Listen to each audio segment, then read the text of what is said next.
Le débat de toute l'actu avec cet après-midi, Véronique Jacquier, journaliste à Sud Radio. Bonjour à vous. Bonjour Isabelle, bonjour à tous. Et Philippe-Henri Honegger, avocat pénaliste au cabinet Ruben et Associés. Bonjour. Bienvenue à vous. Alors on va parler de cette ZAD, de cette région de Bocage qui fait énormément parler. Il y a entre 100 et 200 zadistes. Face à eux, 2500 gendarmes mobilisés. L'évacuation promise par le gouvernement après l'abandon du projet de Notre-Dame-des-Landes a commencé à 6h ce matin.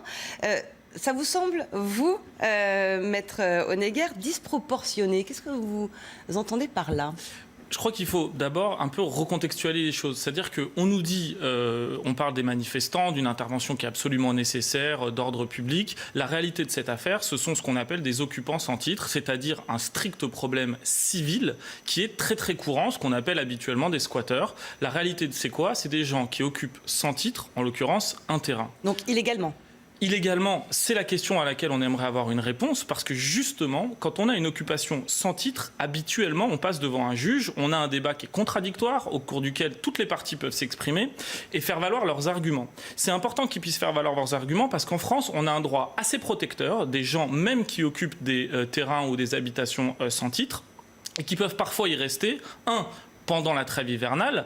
Le calendrier est très bien choisi puisque la fin de la trêve hivernale, c'était le 31 mars, donc 8 jours plus tard, on vient expulser les gens. 2, qui peuvent faire valoir leurs droits parfois parce que ça fait très longtemps qu'ils sont là, parce qu'ils ont une famille qui est installée sur place et que donc parfois ils peuvent avoir des droits un peu particuliers qui sont liés à ça, ou parce qu'ils ont une activité professionnelle qui est liée au fait qu'ils soient sur place. L'intérêt de ces débats contradictoires devant un juge, devant un magistrat, c'est de faire valoir ses arguments, et c'est aussi parfois de pouvoir avoir des procédures de conciliation. C'est-à-dire ce que fait le gouvernement serait à l'inverse illégal alors? Ce qu'a fait pas le gouvernement, puisque c'est une question strictement civile, je le rappelle, c'est-à-dire entre deux parties privées. Le propriétaire des lieux, c'est AGO Vinci, qui a décidé d'assigner les occupants sans titre et de dire vous occupez mon terrain sans titre, je veux vous expulser. Ce qu'ils ont fait, et ce qui est très étonnant, c'est qu'au lieu d'avoir ce débat contradictoire, de pouvoir concilier les uns avec les autres, ils ont demandé que soient pris en urgence des requêtes qui ont conduit au fait qu'ils ordonnent l'expulsion de ces gens-là.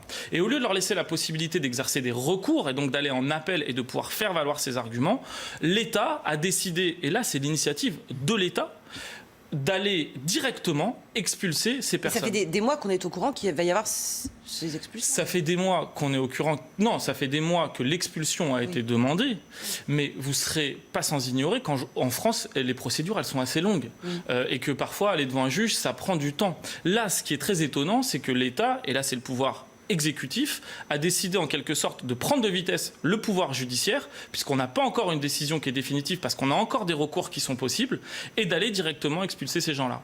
Eh ben, on voit que la réponse du gouvernement est politique, justement, parce qu'il faut restaurer l'état de droit, que l'État a déjà fait machine arrière par rapport au projet d'aéroport. Donc, il a annoncé quand même depuis 2 mois, il y a eu beaucoup de pédagogie, il a annoncé le fait que les zadistes devaient partir après la trêve hivernale.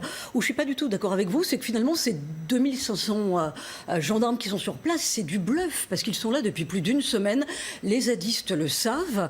Ce matin, quand il y a eu le démantèlement de 10 squats sur 97.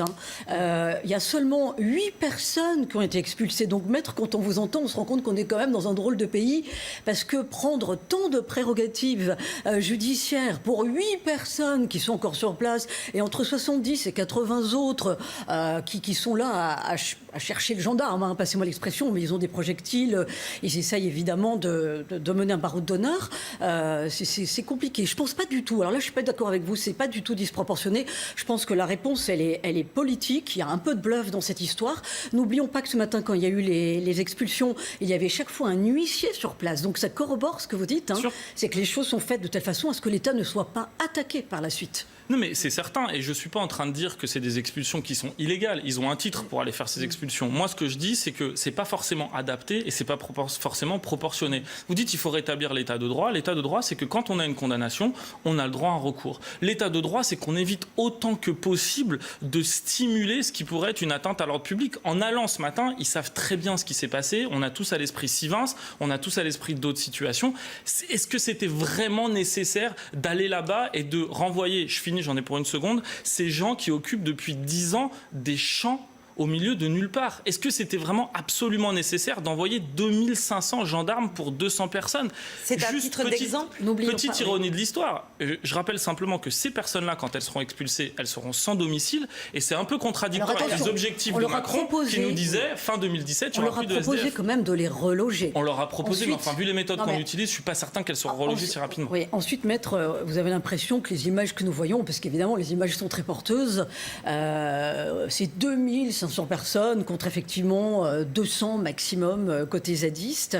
Mais c'est quand même une grande banalisation, la scène à laquelle on assiste, puisque ça fait quand même plus d'une semaine qu'ils sont sur place. Et pourquoi ce nombre? Justement parce qu'il n'y a pas d'effet de surprise, puisque les zadistes savaient que les gendarmes allaient arriver. Donc quelque part, face à la force du nombre, les zadistes ne peuvent que rendre les armes. Voilà, c'est tout. Non, mais ensuite, sur les affrontements, moi je parle du droit, donc je vous dis, pour moi, on met en œuvre des mesures qui ne sont pas forcément nécessaires, et il y avait des recours et des voies juridiques qui auraient pu permettre, à mon avis, de largement régler les choses. On aurait pu aussi imaginer qu'après l'abandon du projet d'aéroport, les zadistes se disent, voilà, notre combat est terminé, on plie bagage et on s'en va. C'est ce qu'on fait certains d'ailleurs. Mais apparemment, leur combat, c'était aussi de rester sur place parce qu'ils veulent s'installer, parce qu'ils veulent reprendre cette zone. Et au nom de quoi? Les gens pourraient se dire, au nom de quoi? Probablement sans titre. Non, mais probablement sans titre. Mais il y aurait pu avoir des discussions et ça aurait été l'objet d'une conciliation avec AGO Vinci de dire, vous avez raison, peut-être on va vous laisser certains terrains qui de toute façon ne serviront pas à construire l'aéroport pour que vous puissiez mener vos projets tranquillement. Oui, mais vous imaginez, en fait, c'est en termes d'image et politiquement aussi, l'image pour les gens, c'est de se dire, si je choisis un champ qui est libre et que je m'y installe, on ne me délogera pas.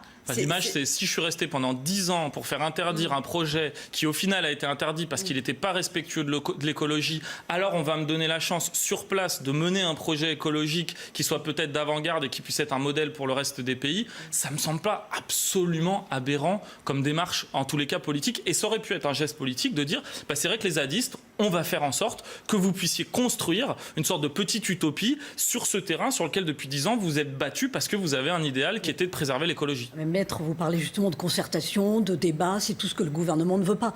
Le gouvernement ne veut pas être accusé de faiblesse. Alors là, rentrer dans des palabres et des pourparlers, c'est forcément montrer que le gouvernement est éventuellement faible. Là, les images que nous voyons montrent que le gouvernement, tout simplement, rétablit l'état de droit à Notre-Dame-des-Landes, comme il l'a fait d'ailleurs il y a un peu plus de... C'était fin février à Bure. Ça s'est fait très vite, ça s'est très bien passé. Et évidemment, le gouvernement fait face en ce moment à plusieurs foyers de contestation. Il ne peut pas se laisser dépasser par des zadistes qui sont 200, c'est pas possible. Est-ce que ça peut s'enliser selon vous? Vu les moyens qui sont déployés, je crois qu'à terme, les zadistes... Et juridiquement vont... mais juridiquement, il est quasiment certain, je crois qu'il y a eu un communiqué qui a été diffusé le 29 mars, qui aura des recours, puisque s'il y avait des huissiers, c'est qu'on était venu leur signifier la décision. Donc il va y avoir des recours des zadistes qui vont dire, vous n'avez pas le droit de m'expulser parce que j'avais une vie familiale sur place, parce que j'avais une activité professionnelle, et peut-être qu'on aura un juge, une fois qu'il y aura un débat contradictoire, qui pourra entendre ça et qui leur dira, finalement, on vous a expulsé illégalement. Et ça arrive très régulièrement, puisque là on est dans le droit commun des expulsions, qu'il y ait des gens qui se fassent expulser, qui fassent des recours, et le juge dit, non, finalement, revenir c'est parfois compliqué, mais en tous les cas, vous avez été expulsé dans des mauvaises conditions, c'était illégal, et ensuite on trouve des conditions pour, je dirais, rétablir la situation. C'était une réponse aussi aux critiques de la droite sur cet abandon du projet d'aéroport, pour vous, Véronique? Oui, bien sûr, mais de toute façon, dès le départ, le gouvernement, par la voix d'Édouard Philippe, avait dit oui, on abandonne l'aéroport, c'est comme ça, c'est la fin de 50 ans d'un problème qui n'a jamais finalement été tranché. Mais fin mars, il n'y aura plus de zadistes qui occupent illégalement les champs. Bien sûr, ils ne peuvent pas perdre la face sur une question pareille. Le gouvernement qui a décidément beaucoup de sujets en ce moment, avec bien sûr cette 4e journée de grève. On va écouter ce député de la France Insoumise qui soutient les cheminots. C'était ce matin à Lille. Le gouvernement a besoin de mettre en scène un affrontement entre les usagers qui subissent les conséquences de la grève, comme nous tous, et les grévistes. En réalité, la bataille se mène entre les grévistes et les usagers qui sont dans le même camp, qui se battent pour l'intérêt général, et le pouvoir qui traduit les directives de l'Europe du fric. On est en train de défaire la France. Vous savez, le projet du gouvernement, si vous le lisez, c'est 86 fois le mot concurrence qui vous est asséné pour bien que ça vous rentre dans le crâne. 0 fois on parle d'écologie. Alors qu'avec les infrastructures, et notamment la question du rail, il y aurait des choses bien plus intelligentes à faire. Et celles et ceux qui se tiennent là ont 1000 propositions à faire. Voilà un bras de fer qui se poursuit, Véronique Jacquier, avec le soutien de la gauche, notamment de la France Insoumise. Le projet de loi arrive à l'Assemblée nationale cet après-midi. Est-ce que le gouvernement a tous les moyens pour aller au bout de sa réforme ? Alors, Édouard Philippe l'a dit, oui, nous irons jusqu'au bout de la réforme. Alors ça, c'est évidemment ce que dit le gouvernement. On va y venir, que Emmanuel Macron va aussi déminer le terrain en allant au JT de TF1 jeudi pour expliquer cette réforme, puisque la CGD a accusé le président d'un silence assourdissant. Donc, il faut qu'Emmanuel Macron parle. Et ont-ils les moyens d'aller jusqu'au bout ? Moi, je serais tentée de dire, est-ce que la CGT a, elle, les moyens d'aller jusqu'au bout ? Parce qu'en ce moment, là aussi, c'est un baroud d'honneur de la CGT et de Sudrail devant l'Assemblée nationale cet après-midi, avec le renfort de la France Insoumise et des communistes. Pourquoi ? Parce que si la CGT perd la mise, s'ils n'arrivent pas à tenir 3 mois, s'ils sont obligés de capituler face à la bataille de l'opinion qui serait du côté du gouvernement, ils ont qui est pour tout à l'instant perdre. le cas. Voilà, ils ont tout à perdre. Ça veut dire que dans les années qui viennent, ils ne comptent plus dans les projets de réforme. Donc il y a vraiment 2 batailles qui se jouent. La bataille des syndicats qui ont tout à perdre et le gouvernement qui, lui, de toute façon, pour l'instant, avance. On le voit, tous les ministres sont au front, ils font tous les plateaux de télé. On a Emmanuel Macron qui va enfin parler, donc qui va essayer de gagner la bataille de l'opinion. A priori, ils sont bien partis pour aller jusqu'au bout. Je rappelle, parce que ça paraissait à l'époque lointain et ça paraissait très long, qu'en 95, la grève avait duré seulement 4 semaines. Là, en principe, si on écoute la CGT Sudrail, on est parti pourrait durer jusqu'à fin juin. 3 mois, voire jusqu'à fin juillet. 4 semaines, bon là, on n'est qu'à 4 jours. On voit quand même qu'aujourd'hui, il y a un quart d'employés de la SNCF qui sont en grève. Bon, encore 75% de conducteurs. Un quart, la semaine dernière, on était à presque 30%. Donc ça commence à diminuer. Est-ce qu'il y a une guerre d'usure qui est en train de se jouer ? Est-ce qu'elle est clairement en défaveur des syndicats ? En tous les cas, ce qui est certain, on a cette grève de la SNCF qui continue et qui est à continuer. Chaque semaine, il y a des personnes, ou en tous les cas des groupes qui se rajoutent. On a eu Air France, on a eu les éboueurs, on a les étudiants qui eux aussi continuent à faire la grève. Sur des contestations différentes, on est d'accord. Différentes, mais qui je trouve ont tout un point commun. On a également les greffiers, les magistrats, les avocats, puisque j'en suis. Ça c'est mercredi ? Qui font grève, justice morte, et qui également, la grève perlée continue. Et je crois que ça illustre un petit peu ce qu'on disait justement avec la ZAD auparavant. C'est-à-dire qu'en fait, on a un gouvernement qui prend des décisions et qui n'est pas du tout ouvert à l'idée d'un dialogue, qui n'est pas du tout ouvert à l'idée de la conciliation. Donc, on n'entend pourtant parler que de concertation de la bouche des ministres, etc. J'ai l'impression que plus on en parle et moins il y en a. La preuve, c'est que tous ces groupes disent tous strictement la même chose. On a pris des décisions qu'on va mettre en place sans réelle concertation. Il n'y a pas de dialogue qui s'installe. Et en gros, à chaque fois, c'est le coup de force pour faire passer les choses. Moi, sur le débat de savoir si les cheminots, ils ont raison ou pas raison de faire la grève, pour moi, il doit y avoir un débat à l'Assemblée nationale. C'est le lieu, à un moment donné, que la parole, elle puisse se faire. Et le projet de loi va être examiné cet après-midi. Et que la décision, elle se fasse. Ça, c'est sûr et certain. Mais quand on a autant de groupes sur des sujets si différents qui viennent tous avec, je dirais, les mêmes revendications, c'est qu'on arrive à un moment où il y a véritablement un problème, et peut-être un problème de démocratie. Qu'est-ce que vous entendez par même revendication ? J'ai un peu du mal Cette revendication de dire, il y a des projets qui ont été décidés en amont, on vient nous les imposer sans concertation, et à chaque fois, c'est le coup de force. Véronique Jacquier ? Je ne suis pas d'accord avec Maître pour la simple et bonne raison qu'on ne peut pas dire qu'il n'y a pas de concertation. À la SNCF, il n'y a que ça. Ils ont discuté, il y a eu quand même 30 réunions, rien que sur l'ouverture à la concurrence pour le rail. Là, ils sont en train de discuter du statut de cheminot. Alors, il est vrai que la CFDT fait des propositions et la CGT et les Sudrail se mettent directement en opposition. Bon, donc on ne peut pas dire qu'il n'y a pas de concertation. C'est pas vrai. Après, oui, il va y avoir là un débat qui commence à l'Assemblée nationale. Quelle va être la position des syndicats quand la réforme aura été validée par l'Assemblée, parce qu'elle va l'être, même si elle va être amendée par la France Insoumise, bien sûr, ou par la gauche et par les communistes en particulier. Mais le projet va passer, il va être validé. Donc on ne peut pas dire quand même, quand vous dites il y a atteinte à la démocratie, non. On peut peut-être critiquer la méthode Macron, on peut peut-être critiquer l'arrogance du président, mais on ne peut pas critiquer, on ne peut pas dire qu'il y a un problème de démocratie, c'est pas vrai. C'est l'arrogance Macron que vous évoquez qui est notamment ciblée, pour vous en tout cas, dans dans cette grève, dans cette mobilisation? Il y a une forme d'arrogance? Je pense qu'il y a un problème quant à la méthode, c'est certain, et peut-être que c'est ce qui explique un peu les revendications assez importantes qui ont lieu.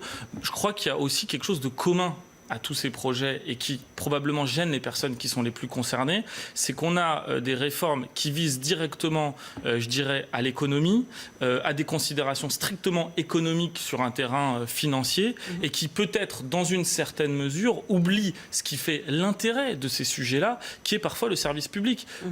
Les cheminots, qui sont les premiers concernés, les gens de la SNCF, qui sont les premiers concernés, vous disent, si on fait passer cette réforme, on ne pourra plus faire notre travail correctement. Les magistrats et les avocats vous disent, si on fait passer cette réforme, pour faire des économies, pour dématérialiser, pour soi-disant passer, je dirais, dans le futur à une ère plus moderne, on ne pourra plus faire notre travail correctement. C'est peut-être aussi ça le problème, c'est-à-dire qu'au fond, il y a quelque chose qui est en inadéquation entre ce qui est nécessaire et les réformes qu'on veut faire passer avec des objectifs qui ne sont pas forcément adaptés. Ce seront les derniers mots du débat. Désolé, on n'a plus le temps, mais on en reparlera.